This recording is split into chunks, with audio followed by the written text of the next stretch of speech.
Gold, trusted gold buyers. మీరు తాకట్టు పెట్టిన బంగారాన్ని విడిపించి ఈ రోజు ఉన్న మార్కెట్ ధరకు కొనబడను.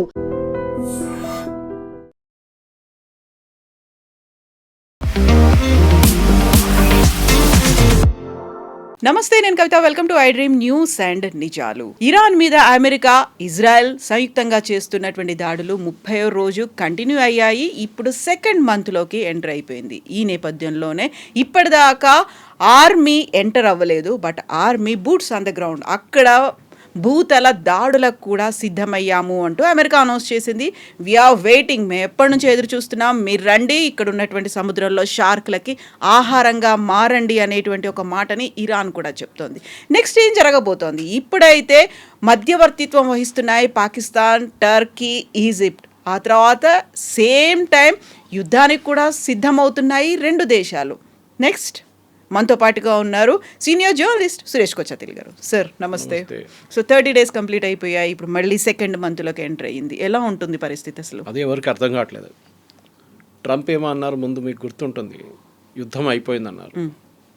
తర్వాత అన్నారు లేదు, యుద్ధం ఇంకా కొనసాగుతుందన్నారు. మాకెవరు అక్కర్లేదు, మేమే గెలిచేసామన్నారు.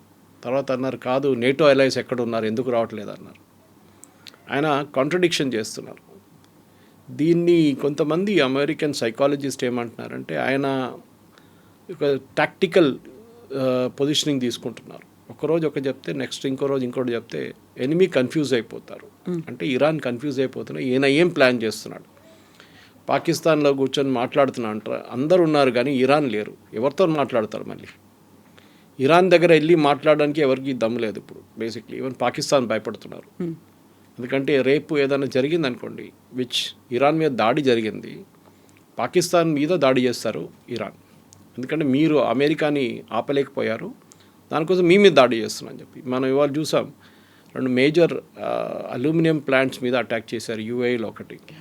అంటే ఇప్పుడు ఏం వార్ ఒక ఎకనామిక్ వార్గా మారిపోతుంది.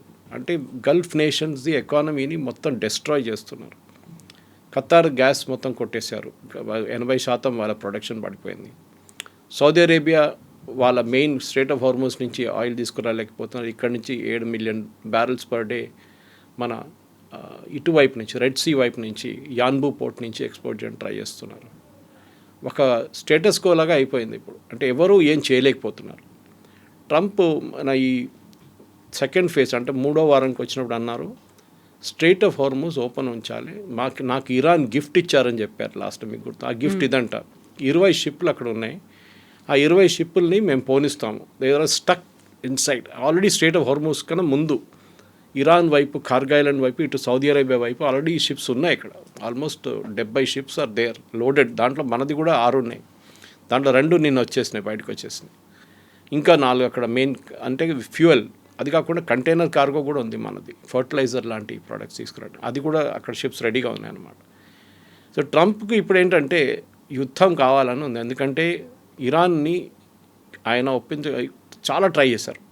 ఆనెస్ట్లీ చాలామంది ట్రై చేశారు, కానీ ఇరాన్ ఒప్పుకుంటలేరు. Iran trump card mainly strait of Hormuz. వాళ్ళు దాని మీద కంట్రోల్ ఎప్పుడు దాకా ఉంటుందో మిగతా వాళ్ళు ఏం చేయలేకపోతున్నారు. ఇవాళ పొద్దున కూడా స్ట్రెయిట్ ఆఫ్ హార్మోస్ మనం పక్కన పెడితే ఇజ్రాయెల్లో ఒక మేజర్ ఫ్యాక్టరీ మీద దాడి జరిగింది ఇవాళ పొద్దున.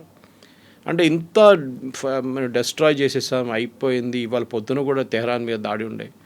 చేసినప్పుడు కూడా ఇరాన్ ఫైరింగ్ ఎట్లా చేస్తున్నారు, ఎక్కడి నుంచి చేస్తున్నారు, ఎవరికి అర్థం కావట్లేదు.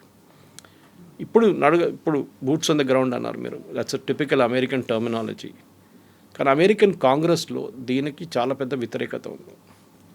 Course party lines wide divide ఉన్నారు. రిపబ్లికన్స్ ఏమో చేయాలంటున్నారు, డెమోక్రాట్స్ ఏమో చేయకూడదు అంటున్నారు. అండ్ రోడ్ల మీదకి ప్రజలు వస్తున్నారు, ఆందోళనలు అవుతున్నారు. నో కింగ్స్ అని చెప్పి ఒక ప్రొటెస్ట్ నడుస్తుంది. అంటే మన దగ్గర మొనార్కీ లేదు, రాజు లేడు, Trump is behaving like a king. So ట్రంప్కి ఒక ప్రాబ్లం ఏంటంటే ఇప్పుడు ఆయన ఈయన బూట్స్ ఆన్ ద గ్రౌండ్ పెట్టారనుకోండి, డెఫినెట్గా ఒక 200 నుంచి 300 మంది అమెరికన్ సర్వీస్ మెన్ చనిపోతారు. అది మనం ఆఫ్ఘనిస్తాన్లో చూసాం, ఇరాక్లో చూసాం. అది డెఫినెట్గా జరుగుతుంది. అది రిస్క్ అది. ఎందుకంటే మీరు బూట్స్ ఆన్ ద గ్రౌండ్ ఉన్నాగానే మీ పక్క నుంచి ఒక సూసైడ్ బాంబర్ వెళ్ళిపోతాడు, మీ పక్క నుంచి ఒక ఐఈడీ ఎక్స్ప్లోజన్ జరగవచ్చు, ఏదైనా జరగవచ్చు నడుచుకుంటూ వెళ్తున్నప్పుడు కూడా. కార్గ్ ఐలాండ్ మీద ఫస్ట్ అటెంప్ట్ ఉంటుంది, అది డెఫినెట్. అది ఏ రోజు ఉంటుందో మనం చెప్పలేము. అది ఎందుకంటే సీక్రెట్గా సైలెంట్గా ట్రంప్ కూడా చెప్పేశారు కార్గిల్ అండే టార్గెట్ అనేది. ఇంకొకటి కోస్టల్ ఏరియాస్, అంటే కార్గిల్ ఐలాండ్ మీరు అప్రోచ్ అవుతున్నప్పుడు ఆ కార్గిల్ ఐలాండ్ ఇక్కడ ఉంటే యూఆర్ అప్రోచింగ్ లైక్ దిస్. ఈ సైడ్ ఇరాన్, ఈ సైడ్ సౌదీ అరేబియా, ఖతార్ ఇక్కడ ఉంటుంది.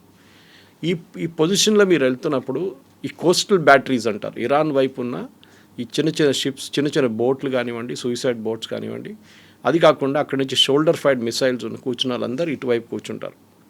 వాళ్ళ దగ్గర ఒక అన్డిలైటింగ్ టెరైన్ ఉంది అక్కడ, దాంట్లో కేవ్స్ లాగా ఉంటుంది, గుహల్లా, దాంట్లో కూర్చుంటారు వీళ్ళు.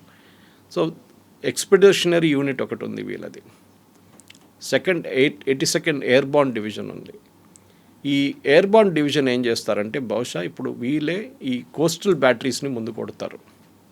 కోస్టల్ బ్యాటరీస్ అంటే ఒకటి వీళ్ళు సౌదీ అరేబియా వైపు నుంచి దాడి చేసి ఇరాన్ మీద దాడి చేస్తారు త్రూ ఫైరింగ్.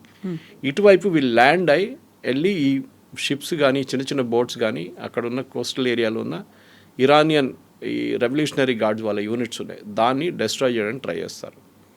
అదే టైంలో ఈ మెరైన్ ఎక్స్పెడిషనరీ యూనిట్ 3,000 మంది సోల్జర్స్ ఉన్నారు. దాంట్లో 3,000 మంది సోల్జర్స్ ఉన్నారు. దాంట్లో ఒక ఆల్మోస్ట్ 1,000 మంది ఆ సెయిలర్స్. వీళ్ళని కార్గిల్ ఐలాండ్లో ల్యాండ్ చేయడానికి ట్రై చేస్తారు. మీరు ల్యాండ్ చేయాలంటే రెండు టైప్ల ల్యాండింగ్ జరగవచ్చు. ఒకటి you have to take a proper landing craft and go, అక్కడ దాకా వెళ్ళాల్సి వస్తుంది. 3,000 మందిని ఒక ల్యాండింగ్ క్రాఫ్ట్లో తీసుకెళ్ళలేరు మీరు. మ్యాక్స్ 500 మందిని తీసుకెళ్ళచ్చు, 500 కూడా ఎక్కువ. సో మీరు 5-6 సార్లు లేకుంటే 5-6 క్రాఫ్ట్స్ తీసుకెళ్లాల్సి వస్తుంది. అదే టైంలో ఇటువైపు ఇరాన్ వైపు నుంచి ఏదైనా ఫైరింగ్ జరిగితే ఈ యూనిట్ మీద వచ్చి పడుతుంది, ఈ షిప్ మీద వచ్చి పడుతుంది. అది చాలా పెద్ద రిస్క్. అది లేదు, అది కాకుండా పారాట్రూపింగ్ చేస్తారు, వాళ్ళని డైరెక్ట్ డ్రాప్ చేస్తారు, హెలికాప్టర్స్ అని ల్యాండ్ చేస్తారు. అది ఇంకా పెద్ద రిస్క్. మన వైపు యాంటీ నక్సల్ ఆపరేషన్స్ నడుస్తున్నప్పుడు ఛత్తీస్గఢ్లో కానివ్వండి, మహారాష్ట్ర వైపు కానివ్వండి నడుస్తున్నప్పుడు మనం కూడా Indian air force helicopters use చేసాం అక్కడ వీళ్ళని దింపడానికి.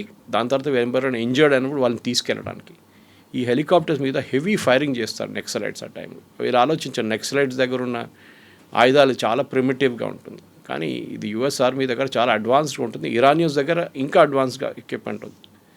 ఆ పరిస్థితుల్లో ఈ 3,000 మంది సరిపోతారంటే కాదు. సో ఇంకొక యూనిట్ వస్తున్నారు యూఎస్ నుంచి, కానీ వాళ్ళు రావడానికి ఇంకొక 3 వారాలు పడుతుంది. అండ్ 3 వారాలు వీళ్ళు వెయిట్ చేయలేరు.